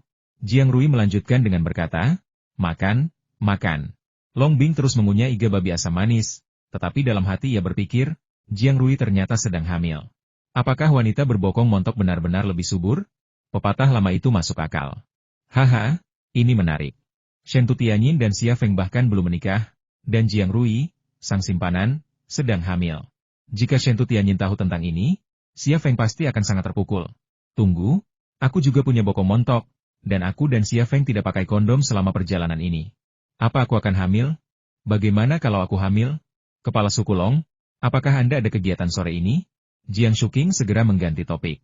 Jika Anda tidak ada kegiatan, saya ingin mengundang Anda untuk mengunjungi kawasan wisata Haizu kami. Sungguh indah. Terima kasih. Rui dan aku akan pergi berbelanja. Kata Long Bing, aku juga ingin membeli sesuatu. Jiang Rui mengangkat sudut bibirnya dan berkata, oke, ayo kita pergi bersama. Namun dalam hatinya, ia berpikir, kenapa kau mengikutiku? Kau hanya bola lampu. Xia Feng diam-diam memeras otaknya. Makan bersama saja sudah sangat sulit bagi mereka bertiga. Lalu pergi berbelanja bersama, pasti dia sendiri yang akan membayar. Kalau dia membeli baju untuk Jiang Rui, bagaimana mungkin dia tidak membeli baju untuk Long Bing? Memikirkan hal seperti itu saja sudah meresahkan. Setelah makan malam, mereka bertiga pergi ke jalan perbelanjaan dan keluar masuk pusat perbelanjaan. Situasi yang diantisipasi Xia Feng tetap terjadi, dan bahkan lebih buruk dari sebelumnya. Feng Zi, menurutmu aku terlihat bagus memakai gaun ini? Suara Jiang Rui terdengar di sebuah pusat perbelanjaan. Kelihatannya bagus, pelayan, bungkuslah. Manapun yang menurutku terlihat lebih baik, aku akan mencobanya. Lei, menurutmu aku terlihat bagus memakai celana dalam merah itu? Di pusat perbelanjaan lain, Long Bing memanfaatkan Jiang Rui yang sedang memilih baju hamil dan berbisik kepada Xia Feng. Kelihatannya bagus, pelayan, bungkuslah. Menurutku yang hitam terlihat lebih bagus. 3 orang, 2 perempuan dan 1 laki-laki, keluar masuk pusat perbelanjaan. Tangan Xia Feng semakin penuh dengan kantong belanjaan, sampai-sampai ia berharap punya lebih banyak tangan untuk menampung semuanya. Setelah berkeliling dari ujung ke ujung jalan, pesta belanja mereka akhirnya berakhir. Kedua wanita itu telah membeli banyak sekali pakaian, kosmetik, dan tas, termasuk, tentu saja, baju hamil untuk Jiang Rui dan suplemen nutrisi untuk mendukung kehamilannya. Jiang Rui telah memberitahu Long Bing bahwa ia membelikannya untuk seorang rekan kerja, sebuah kebohongan yang tidak diungkap Long Bing. Saat kedua wanita itu sedang beristirahat, Xia Feng membangunkan ponselnya di Tiongkok dan menelepon Shen Tutianyin. Istriku, aku kembali. Kau sudah kembali. Di mana kau? Aku akan segera datang menemuimu. Suara Shen Tutianyin penuh dengan kegembiraan dan kegembiraan. Xia Feng tak kuasa menahan diri untuk melirik Long Bing dan Jiang Rui yang sedang mengobrol, lalu berkata dengan bibir atas yang mengeras, aku dari Haizu. Baiklah, aku akan kembali dalam beberapa hari. Kalian bisa melanjutkan urusan kalian. Tidak perlu datang. Aku akan datang menemui kalian segera setelah aku kembali. Kembalilah segera, aku merindukanmu. Aku juga merindukanmu. Tidak ada kebohongan dalam kata-kata ini. Xia Feng benar-benar merindukannya. Dia tidak akan melupakan Shen Tutianyin atau mengabaikannya hanya karena bersama Long Bing dan Jiang Rui. Dia juga tidak akan melupakan atau mengabaikan Long Bing dan Jiang Rui hanya karena Shen Tutianyin. Inilah situasinya saat ini, sebuah kekacauan filantropi. Lalu seberapa besar kau merindukanku? Suara Shen Tutianyin penuh godaan. Xia Feng tersenyum. Aku sangat merindukanmu. Oh, ngomong-ngomong, aku ingin memberitahumu sesuatu. Setelah jeda, ia berkata, dia sudah mati, dan aku telah menghancurkan benda-benda itu. Kau tidak perlu khawatir lagi. Baiklah, aku mengerti. Kembalilah segera. Kita masih harus mempersiapkan pernikahan. Lusa aku akan kembali. Cium aku, lalu aku akan menutup telepon. Xia Feng. Di tempat lain, tatapan Jiang Rui beralih ke Xia Feng, sementara dia berbicara kepada Long Bing di sampingnya. Nona Long, dengan siapa Feng Zi sedang berbicara di telepon? Dia adalah karyawan di perusahaannya. Lihatlah senyum manisnya, itu pasti Shen Tutianyin. Kalau begitu, kita pilih Shen Tutianyin saja. Ini normal. Tatapan Long Bing beralih ke perut Jiang Rui. Ngomong-ngomong, sudah berapa lama rekanmu hamil? Tidak lama, mungkin sebulan atau lebih. Berapa kali kamu melakukannya hingga hamil? 7 atau 8 kali ya? Jiang Rui menutup mulutnya dan batuk. Mana aku tahu? Long Bing tersenyum namun tetap diam. Diam-diam khawatir. Oh tidak. Situasiku mirip dengannya. Apakah aku akan terinfeksi juga? Xia Feng mengakhiri panggilannya dengan Shen Tutianyin, berjalan mendekat, dan berkata sambil tersenyum. Para wanita, di mana kita akan bermain selanjutnya? Aku tahu ada tempat belanja bagus lainnya. Kudengar hari ini ulang tahun ketiga mereka dan semua barangnya didiskon 40%. Ayo kita lihat. Jiang Rui tampak sangat bersemangat. Baiklah, ayo kita pergi dan melihat-lihat, kata Long Bing setuju. Xia Feng tiba-tiba terdiam, dan senyum di wajahnya lenyap. Beli, kalian berdua wanita boros. 2 hari kemudian, di kantor pusat Biro 101, kantor Si Boren. Xia Feng meletakkan kotak logam anti radiasi di meja Si Boren. Si Boren awalnya duduk di kursi kantornya, tetapi ketika melihat kotak logam di mejanya, ia berdiri dan pergi, berdiri agak jauh. Ling Hao, yang sedang duduk di sofa, juga menjadi sedikit gugup. Hanya Long Bing yang tampak tenang, berdiri diam di samping Xia Feng. Barang-barang itu ditemukan di dasar laut Okinawa, totalnya 21 buah, jelas Xia Feng singkat. Selain 21 buah logam paduan kuno ini, saya juga menemukan sebuah penunjuk baru. Petunjuk baru? Ling Hao mengerutkan kening. Oh, ini merepotkan. Kapan kita akan menemukan petunjuk jika terus mencari seperti ini? Kali ini Jepang, di mana lagi nanti? Si Boren juga berkata betapapun sulitnya, kita harus menemukan arah yang ditunjukkan kompas agar kita dapat melakukan persiapan. Xia Feng tersenyum pahit, tidak perlu persiapan. Apa maksudmu? Ling Hao bertanya dengan bingung. Apakah kamu sudah menentukan di mana harta karun berikutnya? Xia Feng berkata, lihat sendiri. Setelah itu, ia mengeluarkan kompas, meletakkannya di atas meja, lalu memasang kembali jarum penunjuk yang telah dilepasnya. Jarum kompas berhenti bergerak. Si Boren terkejut dan bertanya, ada apa? Apa rusak? Cepat perbaiki. Kamu sudah memperbaikinya sebelumnya. Dan aku yakin kamu bisa memperbaikinya kali ini juga. Ling Hao juga berkata ya, proyek emas rahasia X sangat penting bagi negara kita. Kalian harus menemukan cara untuk memperbaikinya. Xia Feng tidak mengatakan apapun. Pada saat ini, jarum kompas tiba-tiba berdiri, melayang di atas kompas, menunjuk lurus ke langit. Inilah mengapa Xia Feng tidak repot-repot menjelaskannya. Ia tahu bahwa jarum yang ia temukan akan berdiri tegak, menunjuk ke langit, setelah mengumpulkan sejumlah energi. Ketika energinya habis, jarum itu akan kembali ke posisi semula, mengumpulkan energi lagi, dan berdiri tegak lagi, berulang kali. Ling Hao dan Si Boren menatap kompas, jarumnya yang tegak lurus, dengan takjub, untuk waktu yang lama, tak mampu berkata sepatah kata pun. Bahkan saat mereka duduk linglung, jarum kompas mengulangi gerakannya. Xia Feng mengangkat bahu. Sekarang kau tahu kenapa aku bilang tidak perlu persiapan, kan? Harta karun berikutnya ada di langit. Dengan kemampuan kita saat ini, kita tidak mungkin menemukannya. Perburuan harta karun dengan kompas dan jarum sudah berakhir. Ling Hao akhirnya sadar. Bagaimana ini bisa terjadi? Si Boren bertanya. Mungkinkah logam itu berasal dari luar angkasa? Apakah alien benar-benar ada? Xia Feng menggelengkan kepalanya. Aku tidak tahu apakah ada alien, tapi aku tahu logam ini jelas tidak sederhana. Aku menggunakan semua logam paduan kuno yang kutemukan untuk menyusun sebuah kotak, tapi aku kehilangan bagian terakhirnya. Kotak? Semua orang tergerak, termasuk Long Bing, karena ini pertama kalinya dia mendengar Xia Feng berbicara tentang penelitiannya. Xia Feng berkata, ya, sebuah kotak. Ada di dalam kotak. Tapi aku tidak menyarankanmu untuk melihatnya. Aku sudah memotretnya. Silakan lihat. Beberapa foto muncul di meja. Si Boren, Ling Hao, dan Long Bing mencondongkan badan untuk melihat. Foto-foto itu memang sebuah kotak. Xia Feng telah memotret seluruh kotak, begitu pula setiap sisinya. Seperti yang ia katakan, kotak ini kehilangan satu sudut, jadi belum lengkap. Setelah melihat foto-foto itu, Ling Hao dan si Boren saling berpandangan. Keduanya merasa enggan dan bingung. Di langit, ada kotak yang belum selesai. Apa yang sebenarnya terjadi? Ling Hao mendesah. Aku tidak tahu bagaimana aku harus menjelaskan ini kepada para petinggi. Si Boren menatap sudut foto yang hilang itu lagi. Lalu berkata, Feng Zi, lihat foto yang kamu ambil, kotak itu hanya kehilangan satu bagian. Jika kamu menemukan bagian ini, kamu bisa menyusun kotak itu secara utuh dan memecahkan misteri proyek Emasek Secret, kan? Masalahnya adalah bagian terakhir ini. Aku tidak bisa menemukannya. Xia Feng merasa tidak berdaya. Feng Zi, menurutmu apa yang akan kau dapatkan jika kau menyelesaikan kotak ini? Ling Hao menatap Xia Feng, menunggu jawabannya. Xia Feng berkata, saya tidak tahu, tapi saya yakin apapun hasilnya, itu akan mengguncang dunia. Sebenarnya, jika dia mengatakan kebenaran yang sudah diketahuinya, rahasia Putri Yongmei saja sudah cukup untuk mengguncang seluruh dunia. Jiwa nyata yang membunuh orang tanpa terlihat. Sayangnya, dia sudah tiada. Ling Hao berpikir sejenak dan berkata, bagaimana kalau begini? Kau tinggalkan kompasnya di sini, dan aku akan mengatur seseorang untuk menerbangkannya mengelilingi dunia. Jika tidak ada hasil, aku akan mengirim seseorang ke stasiun luar angkasa. Dengan begitu, jika harta karun berikutnya ada di bulan, masih ada harapan. Bagaimana jika itu planet selain bulan? Tanya Xia Feng. Ling Hao tersenyum pahit dan berkata, kalau begitu, kita tidak bisa berbuat apa-apa.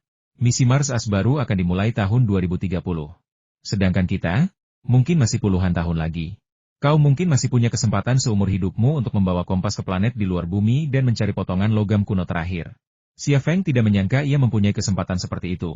Dan kalaupun ia punya, Tiongkok punya kemampuan untuk mengirimnya ke bulan atau bahkan ke Mars. Tetapi ia mungkin tidak akan dapat menemukan potongan terakhir dari logam paduan kuno itu. Si Boren menepuk bahu Xia Feng. Feng Zi, jangan berkecil hati. Jarum kompas mungkin berada dalam kondisi ini karena alasan lain. Tetap optimis. Bawa kembali logam paduan kuno yang kau temukan dan pelajarilah. Jika kau bisa menemukan hasilnya, itu bagus. Jika tidak, itu bukan salahmu. Kita semua tahu kau sudah berusaha sebaik mungkin. Ya, kata Ling Hao, biarkan pemerintah menemukan harta karun berikutnya. Kau bisa mengambil alih begitu ada petunjuk. Xia Feng mengangguk. Baiklah. Kalau begitu aku akan membawa logam paduan kuno ini kembali untuk dipelajari. Aku akan melaporkan apapun yang kutemukan kepadamu. Si Boren berkata, cepat bawa barang-barang ini. Aku mulai takut hanya dengan melihat kotak-kotakmu. Lagi pula, kita perlu meneliti proyek X-Gold dan membuat senjata. Pasukan kita masih menunggu senapan serbu Galeniu. Jangan ganggu ini, atau aku tidak akan membiarkanmu pergi. Xia Feng tersenyum dan meninggalkan kantor si Boren dengan kopernya. Misi perburuan harta karun Jepang kini telah selesai. Long Bing mengikuti Xia Feng keluar dan berbisik, Lei, apakah kamu ingin kembali ke pabrik militer Leima atau pergi ke Shentu Tianyin? Xia Feng berkata, aku akan mengembalikan barang-barang itu ke laboratorium di pabrik militer Leima dulu, lalu pergi ke Tianyin. Aku sudah lama tidak di sini, saatnya kembali dan melihat-lihat. Kembalilah, aku akan menunggumu di rumah pada hari Sabtu, kata Long Bing. Xia Feng, kalian berdua bisik-bisik di sini? Suara Tang Yuyan tiba-tiba terdengar dari ujung koridor. Ia mengenakan seragam tempur hitam, beberapa robek di beberapa bagian, dan ada beberapa noda darah di lehernya. Meskipun tampak seperti baru saja meninggalkan garis depan, ia memiliki senyum menawan di bibirnya dan berbicara dengan nada menggoda. Apakah kamu pergi berperang? Kata Xia Feng sambil tersenyum. Sekelompok teroris menyelinap masuk dari timur. Aku memimpin timku untuk mengejar mereka selama 7 hari 7 malam sebelum akhirnya berhasil membunuh mereka, kata Tang Yuyan. lalu melirik Long Bing dengan tatapan aneh. Hei, sudah lama sejak terakhir kali kita bertemu. Ketua Long, kau terlihat jauh lebih baik dari sebelumnya. Apa kau sedang menjalin hubungan? Long Bing memutar matanya ke arah Tang Yuyan dan berkata, mari kita bicarakan tentang kepalamu. Tang Yuyan melirik Xia Feng lagi dan berkata dengan nada penuh arti, aku baru saja mendengar seorang wanita berkata dia sedang menunggu seseorang di rumah pada hari Sabtu. Aku juga mendengar bahwa cinta membuat seorang wanita lebih cantik. Xia Feng, kau meninggalkanku dalam perjalanan ke Jepang ini. Mungkinkah? Dia tidak mengatakan apa-apa lagi. Tetapi Xia Feng dan Long Bing keduanya tahu apa yang ingin dia katakan. Para wanita di Biro 101 sungguh tidak sederhana, dan Tang Yuyan bahkan lebih seperti rubah yang bereinkarnasi. Long Bing diam-diam kesal karena Tang Yuyan tak sengaja mendengar satupun ucapannya yang tak bijaksana. Hanya satu kalimat itu, ditambah dengan perubahan raut wajahnya, sudah cukup bagi rubah betina itu untuk merasakan ada sesuatu yang salah. Xia Feng tersenyum. Yuyan, Ketua Long dan aku punya janji makan malam di rumahnya hari Sabtu untuk merayakan keberhasilan misi ini. Aku akan mengajak Tianyin, tapi kalau kau tertarik, kau boleh ikut juga. Sebaiknya kau mengajak pacarmu agar kita bisa saling mengenal. Kau juga terlihat serasi. Kau pasti merasakan hangatnya cinta. Melembabkan kepalamu? Aku tidak tertarik. Tang Yuyan memutar matanya ke arah Xia Feng dan berjalan cepat melewatinya. Saat lewat, ia tiba-tiba mengulurkan kakinya dan menginjak punggung kaki Xia Feng. Kamu? Xia Feng bingung apakah harus tertawa atau menangis. Tang Yuyan memutar pinggangnya saat berjalan menuju kantor si Boren. Setelah beberapa langkah, ia berbalik untuk mengatakan sesuatu. Tetapi melihat Xia Feng dan Long Bing sudah menuju pintu keluar koridor. Ekspresinya tiba-tiba menjadi gelap, dan ia terdiam beberapa detik sebelum berbalik. Berjalan keluar dari markas bawah tanah, Long Bing berkata sambil tersenyum, kau sangat cerdik, kalau tidak, Tang Yuyan pasti akan curiga. Aku tidak takut gosip orang lain, tapi kalau Shen Tu Tianyin tahu, kau akan mendapat masalah. Xia Feng tersenyum kecut. Bukankah ini dipaksakan padaku? Aku sudah sering menghadapi situasi seperti ini, jadi aku sudah mendapatkan pengalaman. Ingat, aku akan menunggumu di rumah pada hari Sabtu. Baiklah, aku akan datang ke rumahmu pada hari Sabtu, kata Xia Feng. Beberapa menit kemudian, Xia Feng dan Long Bing meninggalkan Biro 101 dengan mobil terpisah. Xia Feng langsung mengendarai Chevrolet Suburban SUV-nya menuju Thunder Horse Arsenal. Sekembalinya ke Kyoto, ia harus segera melapor ke Biro 101 untuk menyelesaikan misinya. Sehingga ia tidak punya waktu untuk meneliti kota itu, yang terdiri dari 29 bagian. Ia kemudian membawa kota itu kembali ke laboratorium untuk dipelajari lebih lanjut. Tentu saja, yang terpenting adalah pulang. Setelah mempelajari kota itu, ia berencana untuk kembali ke Leinju, rumahnya dan Shen Tu Tianyin. Sebuah mobil SUV Chevrolet Suburban melaju di jalan, dan pemandangan kota terlihat dari jendela. Pikiran Xia Feng telah melayang kembali ke laboratoriumnya. Dari komponen logam paduan kuno pertama hingga kotak yang kini terdiri dari 29 komponen logam paduan kuno, pengalaman-pengalaman, orang-orang, dan peristiwa-peristiwa yang berkaitan dengan AE berkelebat di benaknya satu persatu. Pikirannya tak henti-hentinya memikirkan orang-orang dan hal-hal ini. Hanya satu bagian yang hilang untuk melengkapi kota itu, jadi apakah dia hanya selangkah lagi untuk mengungkap rahasia AE? Kembali ke laboratorium ruang bawah tanah di villa, Xia Feng meletakkan kotak yang terbuat dari komponen logam paduan kuno di meja kerja. Kotak yang ia susun berbentuk persegi, sisinya hanya 12 cm, hampir sama panjang dengan telapak tangannya, sehingga ia bisa memegangnya dengan satu tangan. Meskipun terbuat dari logam, kotak itu ternyata ringan, beratnya kurang dari 1 pon untuk kotak sebesar itu. Ia memperkirakan jika ia menemukan potongan terakhir dan menyusun kembali kotak itu secara utuh, beratnya akan sekitar 1 pon. Kekuatannya yang luar biasa, bobotnya yang ringan, dan kemampuannya menyerap gelombang elektromagnetik dari radar tanpa lapisan apapun, membuat tidak ada radar di dunia yang dapat mendeteksinya. Karakteristik ini saja menjadikan paduan kuno ini benar-benar material terbaik untuk jet tempur. Tidak ada negara yang akan tergoda oleh material ini, itulah sebabnya Tiongkok memprioritaskan proyek X-Gold. Namun, produksi massa logam paduan kuno ini penuh dengan kesulitan, karena komposisinya pun belum diketahui. Tanpa mengetahui komposisinya, bagaimana mungkin seseorang dapat memproduksinya? Jika memungkinkan, Xia Feng sangat ingin mengetahui komposisi dan struktur paduan kuno ini, lalu menyumbangkannya kepada negara agar negara dapat memproduksi paduan kuno ini dan menggunakannya dalam industri kedirgantaraan. Sekalipun ia tidak dapat memecahkan rahasia AE, ia akan menerimanya. Kupikir setelah menemukan 29 keping logam kuno itu, Putri Yongmei yang sempurna akan mampu memecahkan kebingungan di hatiku. Tapi aku tak menyangka dia juga tidak tahu. Yang lebih keterlaluan lagi, sekarang dia pun menghilang. Keping logam kuno terakhir tak dapat ditemukan. Apa yang harus kulakukan untuk mengungkap rahasia kota ini? Xia Feng tampak gelisah sambil mengamati kota itu. Pada suatu saat, mata kirinya berkedut sedikit, membangkitkan kemampuan clairvoyance-nya, memungkinkannya melihat menembus kotak. Perasaan mengerikan langsung menyelimuti jiwa dan raganya, kali ini berlangsung 2 kali lebih lama dari sebelumnya. Dan berbagai sensasi menyakitkan itu bahkan lebih intens. Akhirnya, ia kembali normal. Tetapi Putri Yongmei masih belum muncul, dan kali ini, ia tidak mendapatkan apapun dari kemampuan clairvoyance-nya. Kemana Putri Yongmei pergi?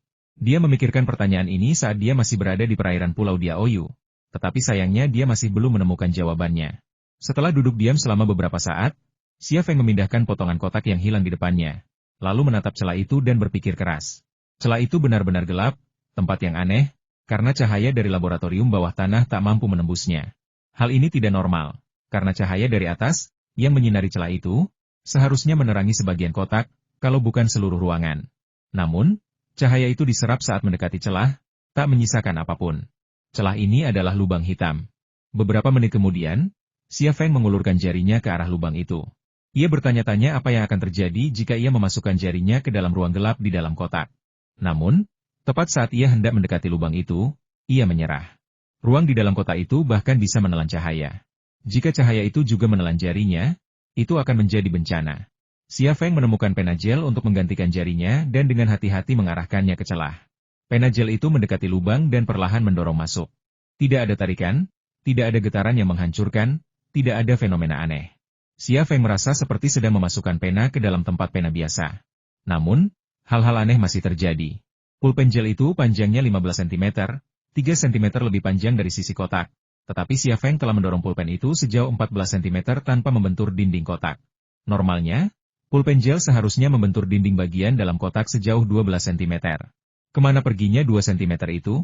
Pertanyaan ini muncul di benak Xia Feng, membuatnya dipenuhi rasa takut dan bingung. Lalu, ia memasukkan seluruh pena gel di tangannya ke dalam lubang. Ia sangat berhati-hati dalam proses ini, mendorong dengan kuat lalu dengan cepat menarik jarinya agar tidak menyentuh ruang gelap di dalam celah tersebut. Pena itu menghilang. Xia Feng meletakkan kotak itu di atas timbangan elektronik dan menimbangnya. Tetapi berat kotak itu tidak bertambah sama sekali. Apa yang terjadi? Xia Feng bingung. Ding-ling-ling, ding-ling-ling. Serangkaian dering telepon seluler tiba-tiba berbunyi, mengganggu pikiran Xia Feng. Telepon itu dari Shen Tutianyin. Suaranya masih semanis dulu. Suamiku, kenapa kamu belum pulang? Aku sudah menunggumu di rumah selama 1 jam. Aku di lab, aku akan segera kembali, kata Xia Feng. Ya, cium aku. Haha. Xia Feng mencium telepon dan kemudian menutup telepon. Tetapi pada saat ini, ruang di atas kotak itu tiba-tiba bergetar sedikit, dan pena gel tiba-tiba muncul. Xia Feng menatap pena gel itu dengan takjub, bukan hanya karena pena itu muncul kembali di hadapannya dengan cara yang begitu aneh, tetapi juga karena pena itu seolah telah menghabiskan ribuan tahun di dimensi lain. Materialnya telah kehilangan kilaunya, berubah menjadi kuning pucat kuno.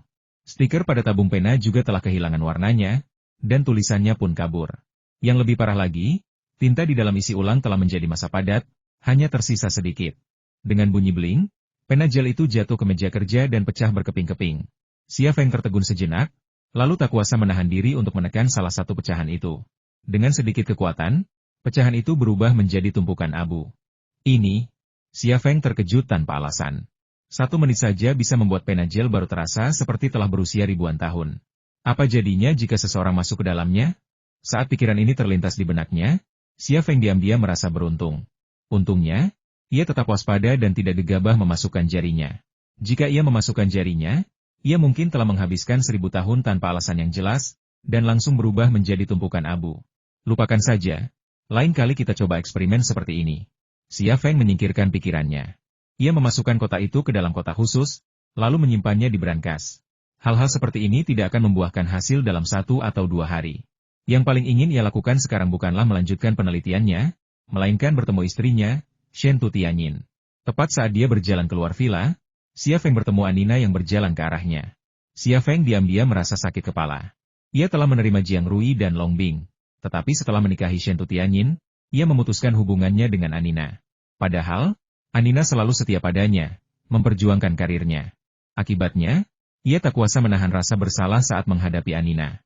Lukas, ikut aku, ada yang ingin kukatakan padamu.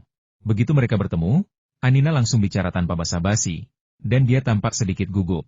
Xia Feng tidak bertanya apa yang sedang terjadi. Ia mengangguk dan mengikuti Anina ke ruang kerja di villa. Ada apa? Tanya Xia Feng setelah menutup pintu. Anina membuka laci meja dan mengeluarkan sepucuk surat dari dalamnya.